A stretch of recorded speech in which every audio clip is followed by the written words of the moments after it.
सोचो, अगर कोई इंसान ब्लैक होल के अंदर चला जाए तो उसके साथ क्या होगा।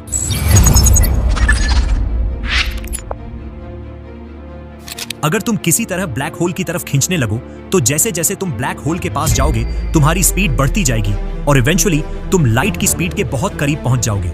ये थ्योरी आइंस्टाइन की जनरल रिलेटिविटी थ्योरी पर बेस्ड है। जब तुम ब्लैक होल के अंदर जा रहे होगे तो अगर कोई तुमको बाहर से देख रहा होगा तो उसे लगेगा कि तुम्हारी मूवमेंट धीरे धीरे स्लो हो रही है, इतना स्लो कि ऐसा लगेगा जैसे तुम ऑलमोस्ट रुक ही गए हो। उनका परसेप्शन टाइम का अलग होगा। तुम्हें देखते देखते वो शायद पूरी जिंदगी गुजार दे, लेकिन तुम देखने में इवेंट होराइजन के पास ही अटके रहोगे। लेकिन जो इंसान एक्चुअल में ब्लैक होल के अंदर जा रहा होगा उसके लिए ये एक्सपीरियंस बिल्कुल अलग और काफी डरावना होगा। स्पेशली अगर तुम किसी छोटे ब्लैक होल में गिरते हो तो वहां के आसपास इतनी ज्यादा टाइडल फोर्स होती है कि वो तुम्हारे पूरे शरीर को खींचने लगेगी। इवेंट होराइजन यानी वो बाउंड्री जिसके बाहर की कोई भी इंफॉर्मेशन बाहर नहीं आ सकती। वहां पहुंचने से पहले ही तुम्हारे शरीर के अलग अलग हिस्सों पर ग्रेविटी का अलग अलग असर पड़ेगा। तुम्हारा जो हिस्सा ब्लैक होल के पास होगा उस पर ज्यादा ग्रेविटी पड़ेगी और जो दूर होगा उस पर कम। यही डिफरेंस तुम्हें खींचना शुरू कर देगा ऊपर से नीचे तक और तुम्हारा शरीर लंबा होता जाएगा। इसी प्रोसेस को साइंटिस्ट्स ने एक इंटरेस्टिंग नाम दिया है, स्पगेटिफिकेशन। यानी तुम लिटरली नूडल्स जैसे खींचने लगोगे और जैसे जैसे इवेंट होराइजन के पास पहुंचोगे तुम ब्लैक होल के चारों ओर घूमते हुए तेजी से स्पिन करते हुए उसके अंदर जाओगे। लेकिन यहीं पर मामला और भी एक्सट्रीम हो जाता है, क्योंकि ब्लैक होल की ग्रेविटेशनल पुल इतनी ज्यादा होती है कि तुम बहुत जल्दी बिखर जाओगे, एकदम चूर चूर। तुम्हारा पूरा शरीर पार्टिकल्स में टूट जाएगा और तुम ब्लैक होल के चारों ओर बनी एक्रीशन डिस्क का हिस्सा बन जाओगे। ये डिस्क उसी मटेरियल से बनी होती है जो ब्लैक होल में गिरते वक्त उसका चक्कर लगा रहा होता है। तुम उस डिस्क में घूमते हुए धीरे धीरे ब्लैक होल में समा जाओगे और फिर अगर एक बार तुम इवेंट होराइजन के पार चले जाते हो तो फिर कुछ भी, यहां तक कि लाइट भी वहां से वापस नहीं आ सकती। मतलब तुम ऑफिशियली इस ब्रह्मांड से बाहर हो। उस पल के बाद ना कोई सिग्नल जा सकता है, ना कोई मैसेज।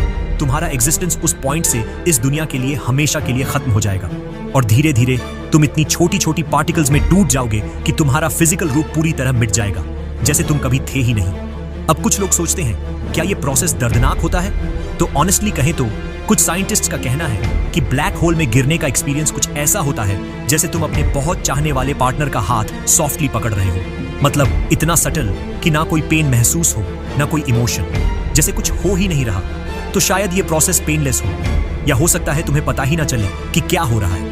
लेकिन फिर सवाल उठता है, इवेंट होराइजन के अंदर क्या होता है? क्या कोई कुछ देख सकता है वहां? क्या सच में इंटरस्टेलर मूवी जैसा कुछ हो सकता है? इंटरस्टेलर मूवी में दिखाया गया था कि हीरो को ब्लैक होल के अंदर एक 5th डायमेंशनल दुनिया मिलती है जहां टाइम और स्पेस का स्ट्रक्चर बिल्कुल ही अलग होता है। वो एक टेसरैक्ट में एंटर करता है जो कुछ हायर बीइंग्स ने बनाया होता है। वहां से वो अपने पास्ट में कम्युनिकेट करता है और फिर वापस भी आता है। ये आइडिया बहुत ही क्रिएटिव है, इमेजिनेशन से भरा हुआ, लेकिन अनफॉर्चुनेटली साइंस इसे सपोर्ट नहीं करता। रियलिटी में कोई भी इंसान अगर ब्लैक होल में गिरता है तो वो इतना लकी नहीं होगा। जैसे ए स्पेस ऑडिसी मूवी में बताया गया है, वहां हीरो को कोई सुपर एडवांस्ड एलियन स्पीसीज उठा लेती है, उस पर एक्सपेरिमेंट करती है और फिर उसे एक गॉड लाइक बीइंग बना देती है जो वापस अर्थ को ऑब्जर्व करता है। सुनने में बहुत माइंड ब्लोइंग लगता है, लेकिन अगेन ये सिर्फ साई-फाई इमेजिनेशन है। इसका रियल साइंस से कोई लेना देना नहीं। असल में अगर कोई इंसान दूर से ही ब्लैक होल की तरफ बढ़ना शुरू करता है तो साइंटिफिकली देखा जाए तो उसी समय उसकी मौत की गिनती शुरू हो चुकी होती है।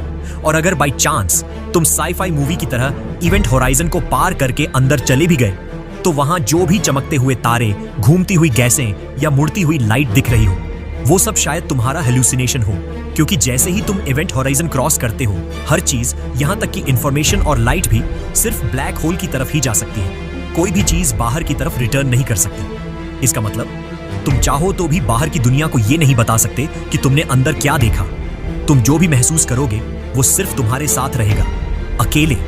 और अंत में भले ही तुम साई-फाई हीरो बनकर अंदर एंटर करो, लेकिन रियलिटी ये है कि तुम ब्लैक होल के ग्रेविटेशनल पुल से बच नहीं सकते।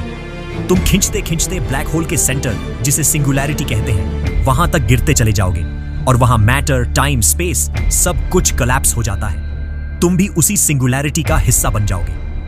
और अगर आपको ये वीडियो पसंद आई हो तो वीडियो को लाइक जरूर करना, और चैनल पर नए हो तो इस चैनल को सब्सक्राइब करके बेल आइकॉन भी दबा लो ताकि आगे आने वाली कोई भी वीडियो मिस न हो।